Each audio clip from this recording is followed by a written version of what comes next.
جان صاحب تو ہمارے ساتھ ہی ہیں، لیکن شاہ محمود صاحب نے پاکستان کے فارن منسٹر نے ہمیں جوائن کیا ہے. شاہ محمود قریشی صاحب، ویری گریٹفل ٹو یو کہ آپ نے اتنے شارٹ نوٹس پہ ہمیں اتنے اہم ایشو پہ جوائن کیا ہے. فارن منسٹر، ہمارے ذہنوں میں خدشات یہ ہیں، اور آپ سے زیادہ کوئی اس کو سمجھ نہیں سکتا، کہ ہمارے کسی میئر سے ہندوستان اور اس کی انٹیلیجنسیا اور اس کی اسٹیبلشمنٹ جو ہے وہ کیا مطلب نکالے گی ہمارے کسی اسٹیپ سے. وہ کہیں گے کہ ہم نے جسٹیفائی کر دیا ان کے میئر کو. اس پہ آپ کا کیا رد عمل؟ ہم نے دیکھیں نا، جب ہندوستان یونین ٹیریٹریز بناتا ہے وہ اس کے اسٹیٹس کو چینج. شاہ صاحب، میرا کہنے کا مطلب یہ ہے کہ جس طرح سے ہندوستان نے 1948 کے بعد بتدریج ریاست جموں اور کشمیر کے اسٹیٹس میں تبدیلیاں کی اور اگست 2019 میں باقاعدہ یونین ٹیریٹریز کریٹ کر دیں، اگر ہم یہاں پہ پروونشل اسٹیٹس دیں گے تو ہندوستان کہے گا کہ لو بسم اللہ، پاکستان نے بھی وہی کیا، فرق کیا رہ گیا؟ جی میں عرض کرتا ہوں فضال صاحب، اس میں فرق یہ ہے کہ ہم نے ایک پروویژنل اسٹیٹس دینے کی ہم نے ایک اس پر ہماری مشاورت جاری ہے، کیونکہ ہمارے علم میں ہے کہ ایک تو لوگوں کا یہ درینہ مطالبہ بھی ہے، خواہش بھی ہے کہ ان کا اپنا تشخص ہونا چاہیے. نہ تو ہمارے علم میں یہ بھی ہے کہ کچھ قوتیں ہیں جو اس علاقے میں سب نیشنلزم کو ہوا دے رہی ہیں، اور وہاں جانتے ہوئے اس خطے کی، اس علاقے کی اہمیت کو جانتے ہوئے، کیونکہ سی پیک کے ساتھ بھی اس کی کتنی جو اہمیت ہے، آبادیت ہے، تو وہاں وہ معاملات کو بگاڑنے کی کوشش کر رہے ہیں.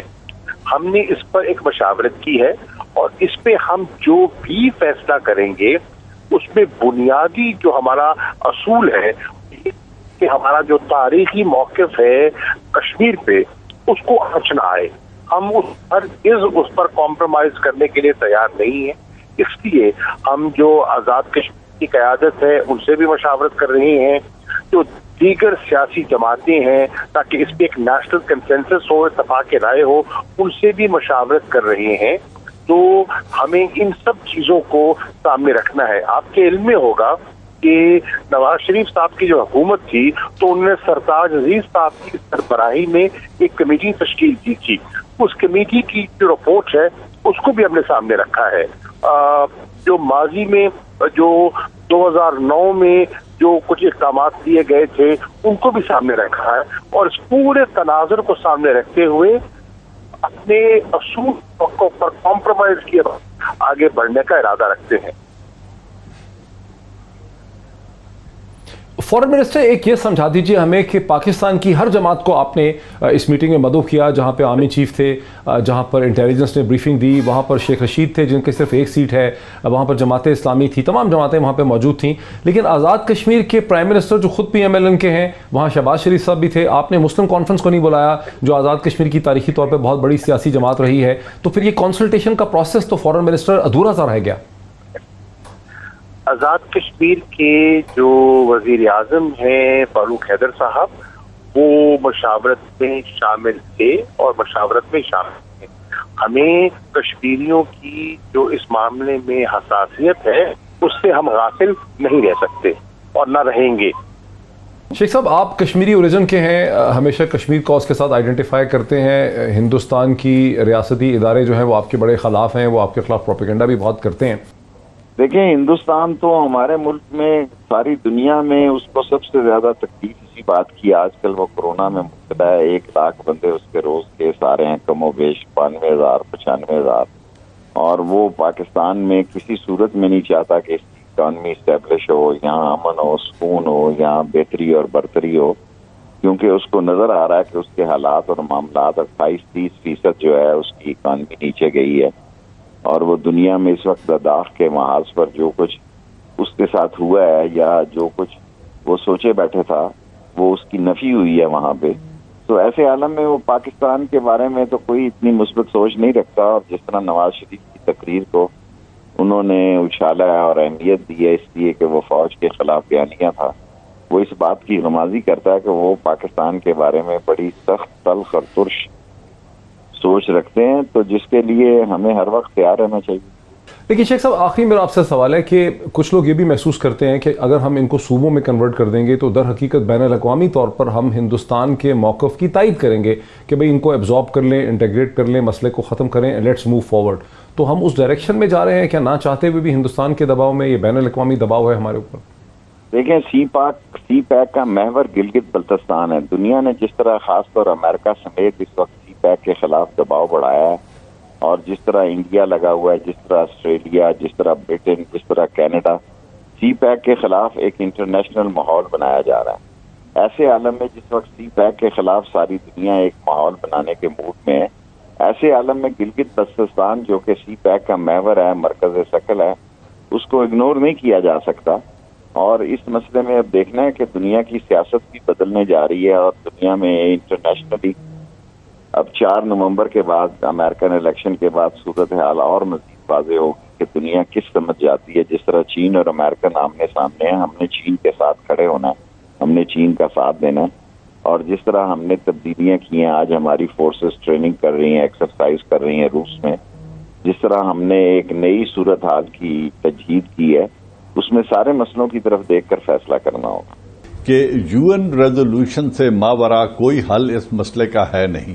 لیکن اس وقت جو گلگت بلتستان کے لوگوں کی کنڈیشن ہے اس کو دیکھنا اس لیے ضروری ہے کہ نہ وہ آزاد کشمیر پارلیمنٹ کا حصہ ہیں، نہ ان کی حکومت کا حصہ ہیں، نہ ان کا پاکستان پارلیمنٹ میں کوئی ریپرزنٹیشن ہے، نہ سینٹ میں کوئی ریپرزنٹیشن ہے. تو وہ کون لوگ ہیں؟ ان کو شناخت دینا اور ان کے لیے ڈیولپمنٹ کرنا اس ایریے میں، اور ان کی جو دادرسی کرنا ہے، ان کی جو حالت ہے اس کو معاشی طور پہ بہتر بنانا، سوشلی بہتر بنانا، ایک پروویژنل ایڈمنسٹریٹو ارینجمنٹ کے تحت کرنا ضروری ہے. کیا جا سکتا ہے، لیکن یہ اس کا مستقل حل اس وقت ہوگا جب یو این ریزولوشنز کے مطابق پلیبسٹ ہوگا، اور دونوں طرف جو انڈین ایکوپائڈ کشمیر ہے، مقبوضہ کشمیر، اور آزاد کشمیر اور گلگت بلتستان کا. اب جو بات تاریخی اعتبار سے ہے اس میں بھی کوئی دو رائے نہیں ہے. جو ڈاکٹر بنگش صاحب بات کر رہے ہیں وہ 100% درست ہے کہ اس وقت بھی گلگت بلتستان ایک مقبوضہ علاقہ تھا، وہ ملکیت نہیں تھی مہاراجا کی. تو مقبوضہ علاقے کو نتھی کر دینا، سٹیٹس کر دینا، اس کو جو اس وقت پرنسلی سٹیٹس تھیں ان کا ماتحت کر دینا، یہ کسی کو پروگیٹو اس کا نہیں ہے. لیکن جب تک یہ یو این ریزولوشنز کے اوپر موجود ہے، پیس میل سولوشن پورے کاز کو نقصان پہنچائے گا. لہذا پروویژنل ارینجمنٹ تو کیا جا سکتا ہے، پروویژنل ایڈمنسٹریٹو ارینجمنٹ کیا جا سکتا ہے ود دس کنڈیشن کہ اس کا فائنل حل اور سیٹلمنٹ اس وقت ہوگا جب یو این ریزولوشن کے مطابق پورے علاقے میں پلیبسٹ ہوگا اور لوگ اپنی راہ کا انتخاب خود کریں گے. جی ڈاکٹر صاحب، میرے خیال میں نے کافی لوگوں سے یہاں بات بھی کی اور بات میں کرتا رہوں گا. اس کے اندر ایک بڑی سمپل سی بات ہے. مطلب آج میں کسی کو کہہ بھی رہا تھا کہ جتنے پاکستان کے جھنڈے اور آئی لو پاکستان کے یہاں میں نے نشانات دیکھے ہیں تو اتنے تو پاکستان میں بھی نہیں ملتے. کہ ان کی جو 73 سال سے جو ان کی عزائم تھے وہ ہم ریکگنائز کریں، اور بہت ضروری ہے کہ ہم اس کو ابھی بھی ریکگنائز کریں. میرے خیال میں یہ ایک بڑا خوشائن فیصلہ ہوا ہے. اب اس میں پروویژنل والی جو آپ بات کر رہے تھے، ہمارا چین کے ساتھ اگریمنٹ 1963 میں جو ہوا تھا بارڈر کا، اس میں بھی یہ لکھا ہوا تھا کہ this is provisional and pending the final settlement of the dispute of the state of Jammu and Kashmir. تو وہ ہم یہاں بھی کر سکتے ہیں. اس میں میرے خیال میں کوئی دقت کی بات نہیں ہے کہ وہ جو سیٹلمنٹ ہے اس کی پینڈنگ ہم ان کو پروویژنل اسٹیٹس دے. اس کے ساتھ ساتھ میں یہ بھی بیان کر دوں کہ قائد اعظم محمد علی جناح نے فیبرری 1948 میں ہنزا اور نگر کا فل ایکسیشن پاکستان کے ساتھ ایکسیپٹ کیا تھا. تو ہنزا اور نگر تو ویسے ہی پاکستان کا حصہ ہے. یہ چونکہ ہم نے آسانی کے لحاظ سے ان کو بریگیڈ ایجنسی کے ساتھ میرے ساتھ رہے. بہت انٹرسٹنگ. جلد صاحب کوئکلی، اس سے پہلے کہ میں سردار صاحب کی طرف جاؤں، جلد صاحب اگر انٹرنیٹ کی فیسلٹی ٹھیک نہیں ہے، پانی ٹھیک نہیں ہے، سڑک ٹھیک نہیں ہے، اس کے لیے پروونس کا سٹیٹس دینے کی بات تو نہیں. یہ تو سٹرکچرل اور لاجسٹک چیزیں ہیں. آپ فاٹا کو کے پی میں انٹیگریٹ کریں نہ کریں، آپ وہاں بہتر سڑکیں دے سکتے ہیں، ہسپتال دے سکتے ہیں، ڈسپینسری دے سکتے ہیں، ڈاکٹر اور نرسیں دے سکتے ہیں، telecommunication, mobile network, internet services دے سکتے ہیں، پڑھائی لکھائی کے اسکول دے سکتے ہیں، وہاں سرمایہ کاری کر سکتے ہیں. اس کے لیے آپ کو